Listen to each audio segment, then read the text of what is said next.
বিসমিল্লাহির রহমানির রহিম। সুপ্রিয় দর্শক, আসসালামু আলাইকুম। নির্বাচনে ভোট দিতে 6,77,000 প্রবাসীর কাছে ব্যালট পাঠিয়েছে ইসি।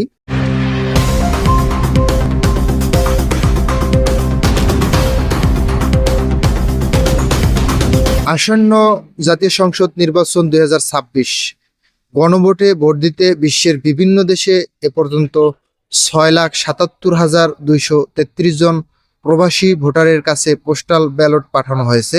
প্রবাসী ভোটার নিবন্ধন বিষয়ক out of country voting system and employment প্রকল্পে টিম লিডার সালিম আহমেদ খান এ তথ্য নিশ্চিত করেছেন। নির্বাচন কমিশন ইসি তথ্য অনুযায়ী জাতীয় সংসদ নির্বাচন গণভোটের পোস্টাল ব্যালটের মাধ্যমে ভোট দিতে পোস্টাল ভোট বিডি অ্যাপের মাধ্যমে 15,33,683 জন ভোটার নিবন্ধন করেছেন। এর মধ্যে দেশের ভেতরে ইন কান্ট্রি পোস্টাল ভোট ক্যাটাগরিতে নিবন্ধন করেছেন 7,61,141 জন।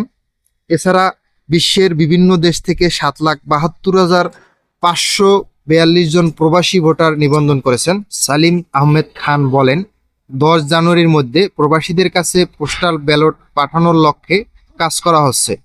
যেসব প্রবাসীর কাছে পোস্টাল ব্যালট পাঠানো হয়েছে, ব্যালটের গোপনীয়তা রক্ষা করা তাদের দায়িত্ব। যদি কেউ গোপনীয়তা লঙ্ঘন করে তবে তার জাতীয় পরিচয়পত্র ব্লক করা হতে পারে।